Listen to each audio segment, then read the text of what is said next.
Hi, welcome to this week's Fireside Chat. It's so good to be with you through this electronic connection from my kitchen, even with this tacky fireplace picture on the wall behind me that's been there for over a year. I want to say a big thank you to Mary and John Phillips, who are making the technologies flow smoothly while Judy Zarubik is in Sudbury with family. Thanks also to Terry Boyd, who takes these recordings and renders them to our YouTube channel from where you got this Fireside Chat. Of course, as the pandemic drags on, some of us have taken to watching comforting and familiar TV programs from years gone by. For those who loved the honeymooners back in the day and who are looking forward to humanity's return to the moon, here's a cartoon that tickles the funny bone.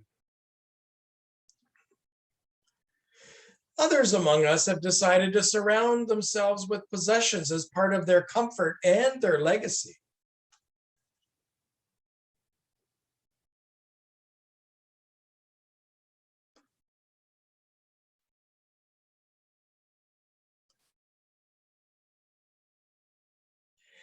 Still others are determined to get back in shape.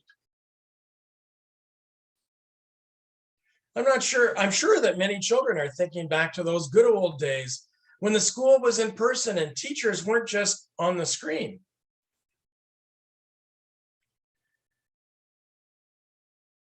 For those who are celebrating Pride Month, it is important to be valued for who you know yourself to be with no compromise. Some people have taken up hobbies that remember the past.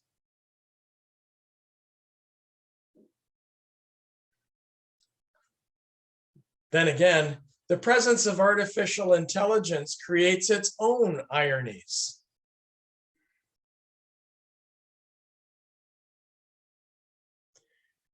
For the more adventurous, some people like to combine two activities at once.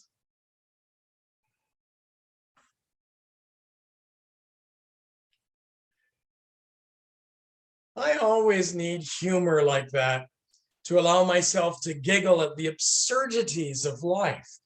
After all, we should not take ourselves too seriously, although we need to seriously consider what kind of a world we wish to help create. The words of the prayer Jesus gave to his disciples often motivate me to make the world a better place, if not worldwide, at least locally. Those words are, "Your will be done on earth as it is in heaven." It isn't about wishing for a ticket into heaven when we die. Instead, it is about helping to create right relation on earth as it is in heaven.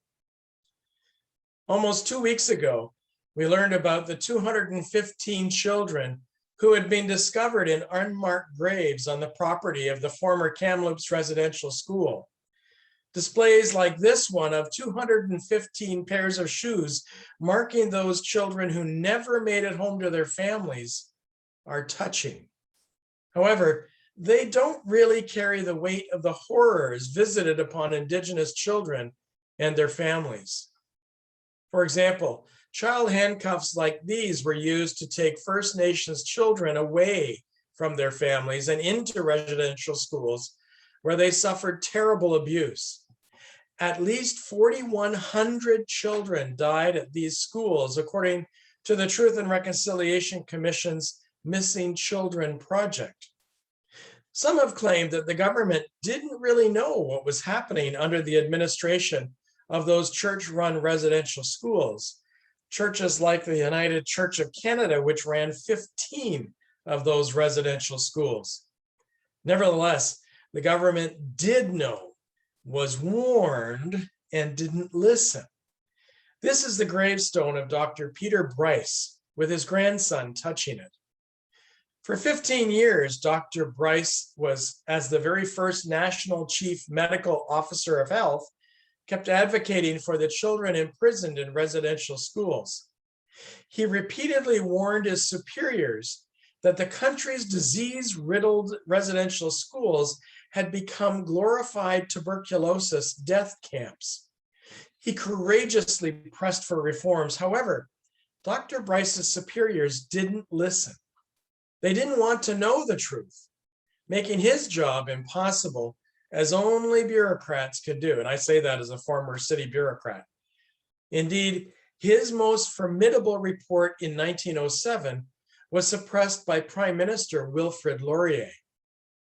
When Dr. Bryce left the government and was no longer oath-bound to secrecy, he wrote a 24-page expose on the accelerated extinction of Indigenous people willfully being perpetrated in Canada's residential schools.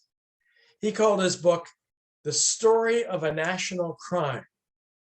The year was 1922, 99 years ago.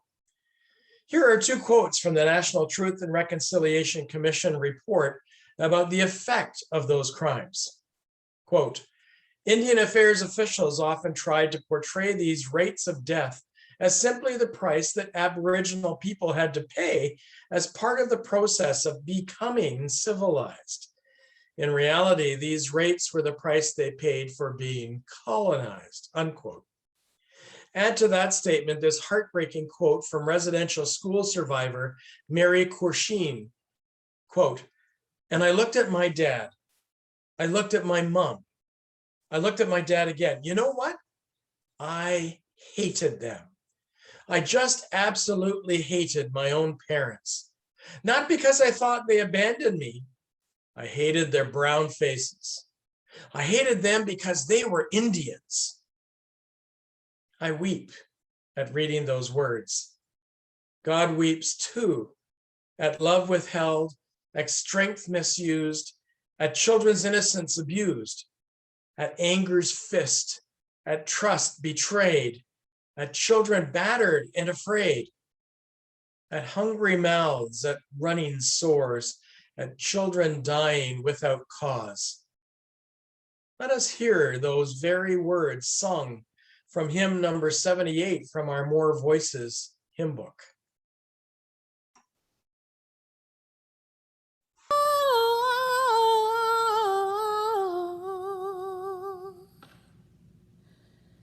God weeps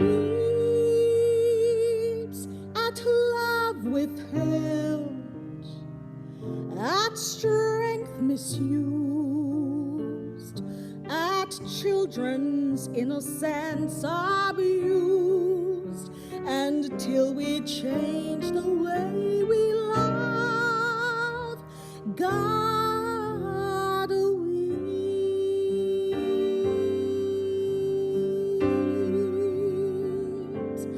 God bleeds at anger's fist, at trust betrayed, at women battered and afraid, and till we change the way we win, God bleeds.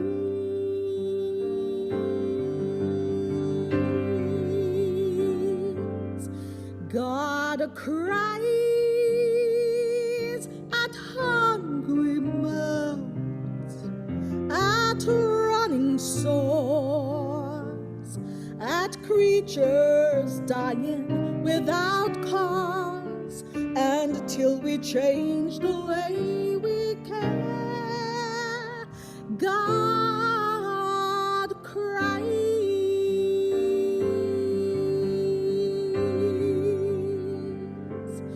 God waits for stones to melt, for peace to seed, for hearts to hold each other's need, until we understand the Christ. God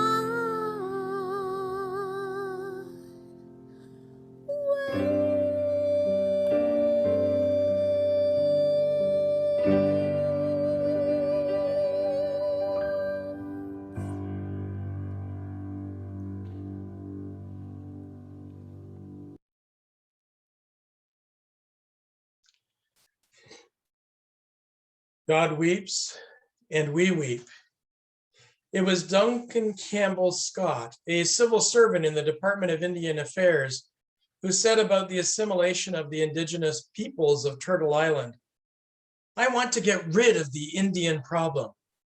Our objective is to continue until there is not a single Indian in Canada that has not been absorbed into the body politic, and there is no Indian question and no Indian department. That is the whole object." Those words bring to focus the racism behind the breaking of so many treaties with First Nations. Danielle Robinson, an Indigenous artist, created this painting of 215 butterflies. She writes, "I could not find a way to express how I felt this past week. Knowledge that I grew up hearing about, something that's always been a part of my reality, was discovered by the rest of the world. I found myself having to explain and comfort those around me rather than deal with the news myself. It's been a process, and one that I think will be with me for a while. To help with my view on things, I wanted to turn to something which brought me so much anger and grief, the view of this old residential school, and make it into something beautiful. 215 butterflies to represent 215 beautiful souls." This overwhelming map represents the residential school sites where suspected unmarked graves hold other children in the earth's embrace. Look at the red dots. Consider how much anguish, how many terrorized tears, and how many lives were sacrificed on the altar of racism. The very racism that infects our current society's systems and perspectives. But words are cheap. This image portrays the missing and murdered Indigenous women and girls. The Royal Commission report on the genocide being perpetrated on Indigenous women and girls was, only last Friday, supported through small actions by the federal government, and all 2 years after the report was delivered. As Samantha Gray, Indigenous writer and justice advocate, demanded, "I don't want your lowered flags or your orange t-shirts. I don't want your thoughts or your prayers. I don't want your vigils or your moments of silence. I want your unwavering insistence on justice and accountability. I want your commitment to settle for nothing less than lasting change." The days of discarding Indigenous generations in mass graves may be over, but the days of Indigenous people dying due to systemic inequity are not. I want your action. And action is essential. Consider what Murray Sinclair, Métis elder, retired judge, retired senator, and former chair of the Truth and Reconciliation Commission says. The monster that was created in the residential schools moved into a new house. That monster now lives in the child welfare system. Here is what he means. This is a chart of the 10 provinces depicting the percentage of Indigenous children placed in foster care compared to the percentage of Indigenous people in the general population. For many reasons, including the generational trauma of residential schools, but far more because of systemic racism, foster care is overwhelmingly populated by Indigenous children. The territories of Canada are no exception. Taking children from their families continues beyond the closure of residential schools. We call the beginning of that process the 60s scoop, but it continues to this day. Advertisements like this featuring children available for fostering, removing them from their families, their culture, their language, and their identity as Indigenous stewards of Turtle Island. The discovery of the 215 children's burial site is our wake-up call to make change through deliberate action. After all, how many of us had graveyards at our public school? How many of us were forbidden to speak our language or be beaten? How many of us died without seeing our parents? we should never forget. Won't Forget You is the name of this song, written, performed, and filmed with the students from Scallop School of Excellence in Tecumseh, Atasweka in Kamloops, British Columbia.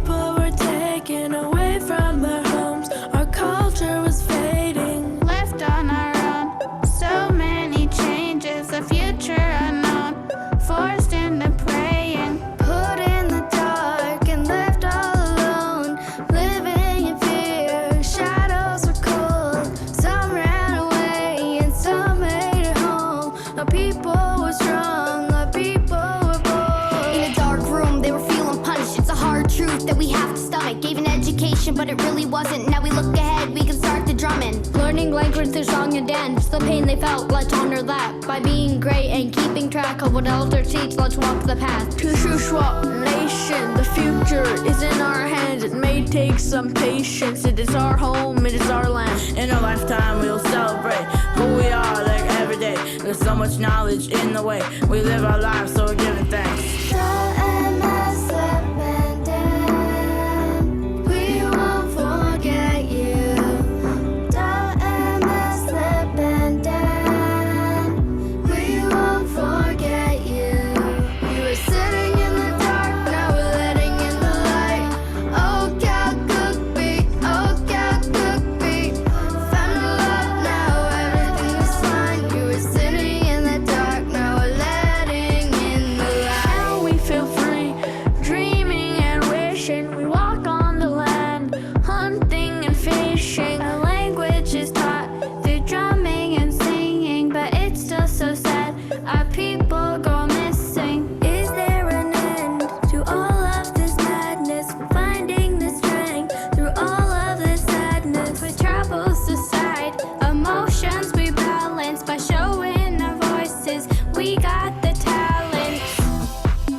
We sing and rap for the mission. The destination is living and innovation for the children. In a lifetime we'll celebrate who we are like every day. There's so much knowledge in the way we live our lives, so we're giving thanks.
Notice in the video how their cultural traditions and their language are integral to their schooling. No longer are their elders denied their traditional role of teaching.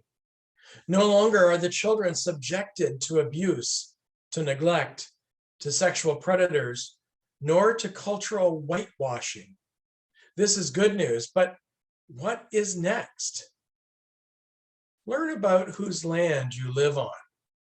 While we are careful at Kincardine United Church to use a variety of formats for land acknowledgement, learn even more by checking the interactive map online. As well, research the traditional territory on which we live.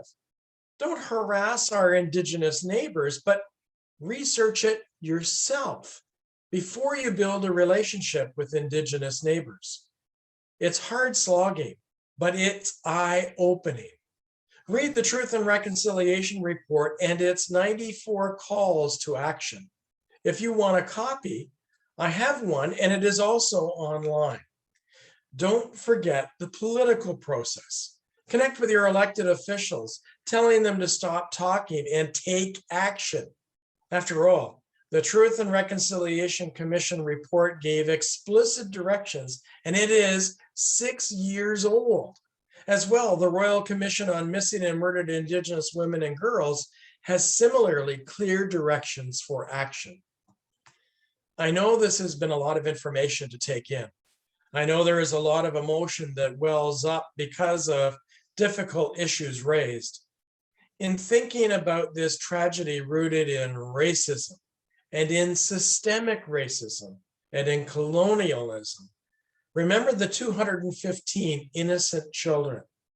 I want to use a poem by Abigail Echo Hawk, the executive vice president of the Seattle Indian Health Board and director of the Urban Indian Health Institute, and an Indigenous woman working for justice across Turtle Island.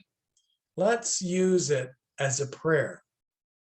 As we hear her words, let us also remember the survivors of the residential school system, as well as their descendants, all of whom have suffered trauma and need the healing embrace of the Creator. Let's pray.